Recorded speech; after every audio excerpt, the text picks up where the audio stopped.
Hi guys, what's up?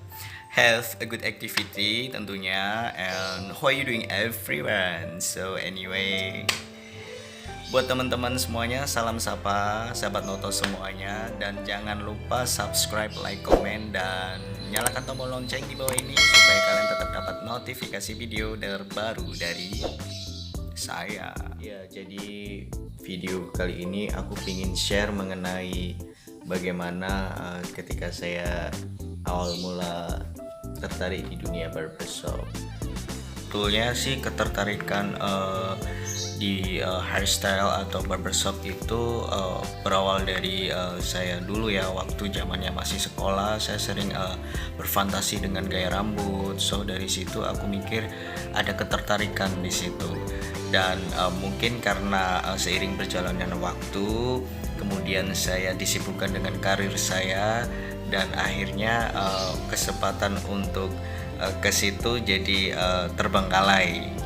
Dan seiring berjalannya waktu kemudian uh, melewati semua hal yang pernah saya lalui, karir dan lain sebagainya, dan terakhir saya di Jakarta. Kemudian saya punya ya usaha di sana dan kemudian gagal, but it's okay. Mungkin itu bukan destiny aku, it's a process, so I have to enjoy that process. Dan sampai akhirnya saya pulang dari Jakarta pulang ke Pekalongan. Dari situ saya berpikir dan saya bangun kembali mental block saya untuk tetap spirit, semangat, strong and confidence, untuk selalu percaya dengan kemampuan saya dan melakukan hal ke depan yang lebih baik lagi.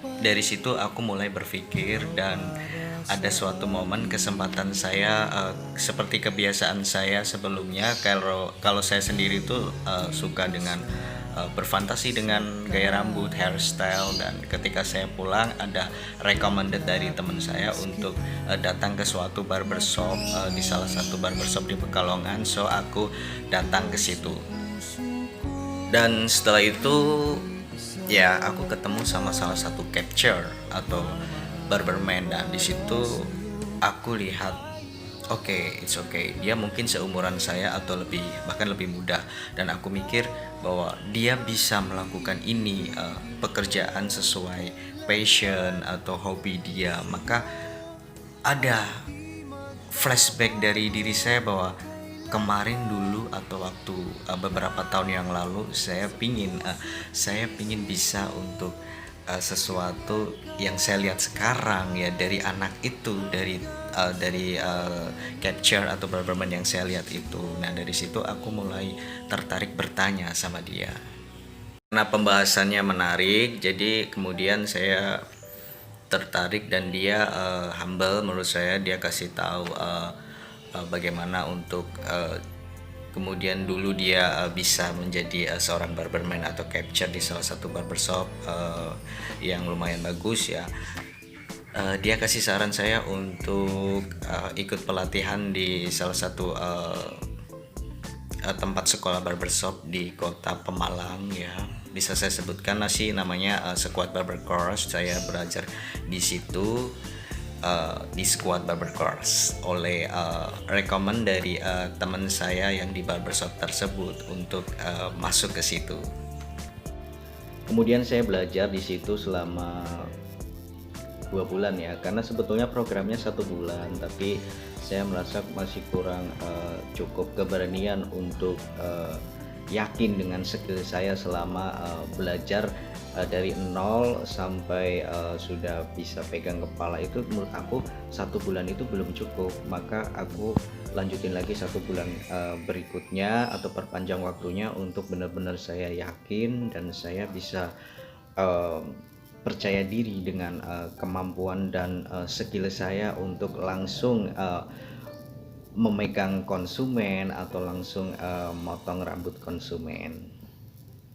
Banyak hal sih yang memang tidak seperti ekspektasi saya, bahwa seperti apa sih paling potong rambut berapa lama, atau gampang lah. Ternyata tidak semudah itu. Ketika saya mulai belajar di situ, ada kalanya saya down, saya bingung untuk bagaimana sih kok ternyata banyak sekali materi pembelajaran mengenai hairstyle yang perlu saya pelajari di situ, dan saya mulai down. Tapi beruntungnya saya bertemu dengan angkatan-angkatan saya waktu itu. Ya, notabene-nya mereka adalah anak-anak fashion, jadi mereka sudah memiliki basic untuk potong rambut atau potong rambut salon. Tapi aku pribadi memang dari nol dan saya tidak tahu seperti apa. So mereka teman-teman yang humble dan mereka saling support dan selalu memberikan support buat saya untuk selalu bisa, bahwa dia bisa, kamu harus bisa. Nah di situ thank you banget teman-teman saya yang ada di sana, yang waktu itu menjadi satu angkatan dengan saya di Sekuat Barber Course. So di situ ada program yang namanya grooming ya. Grooming itu kita datang atau kunjungan ke suatu sekolah-sekolah yang sudah ada kerjasama dengan manajemen Sekuat tersebut. So dari situ aku langsung menangani para siswa di situ, dan stepnya berarti aku dulu potong rambut yang polanya 1-2. Jadi potong bros. Nah, di situ aku gunakan kesempatan itu sebaik mungkin. Sebanyak-banyaknya saya harus bisa pegang kepala orang atau belajar untuk melemaskan tangan menggunakan mesin clipper dengan pola 1-2. Setelah bisa pola 1-2, kemudian ada lagi program kita datang ke suatu panti asuhan. Di situ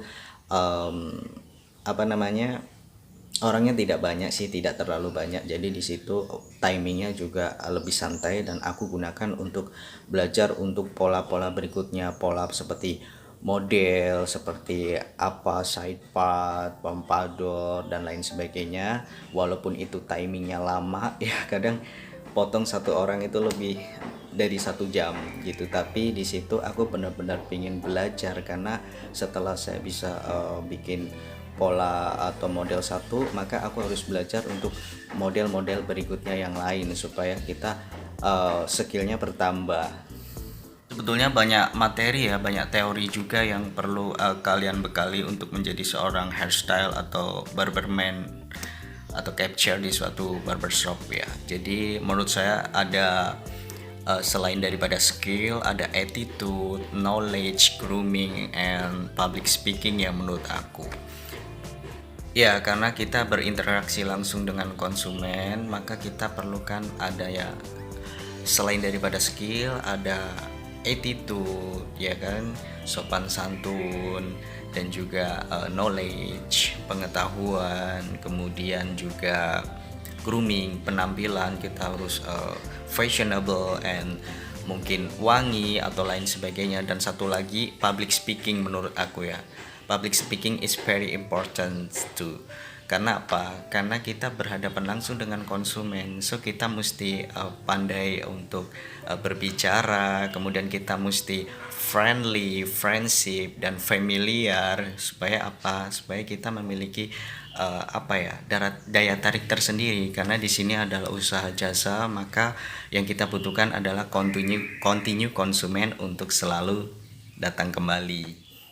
Kalau masalah service itu bisa kita tawarkan sesuai apa yang kita punya. Jadi kita punya signature sendiri gitu loh. Jangan ikut-ikutan orang lain. Jadi kita tampilkan apa yang kita bisa. Nah dari situ kita bisa menjadi tolak ukur atau barometer bahwa kita punya signature di situ. Ya, sangat menarik sih, karena kalau saya keinget dulu waktu belajar di situ, ya sangat momen-momen yang memang sangat lucu untuk disampaikan, sangat menyenangkan. Ya, jadi seperti itu. Jadi kesimpulannya untuk menjadi seorang barberman, hairstyle atau capture di sebuah barbershop, as barberman, you have to so good looking, grooming, and fashionable, I think, because you will be a role model for your customers. Jadi kamu akan menjadi tolak ukur atau barometer untuk konsumen kalian. Oke, sepertinya nanti saya akan bahas kembali mengenai pembahasan selanjutnya mengenai barbershop, dan tetap dukung konten saya ke depan. Masih banyak sekali yang perlu saya sampaikan mengenai materi-materi barbershop. Dan buat teman-teman seprofesi, salam sapa, say hello. Dan seperti apa video saya selanjutnya, tetap kepoin dan ikutin terus video-video saya selanjutnya. Dan mungkin pembahasan saya sampai sini dulu. So see you the next my video. Assalamualaikum, bye bye.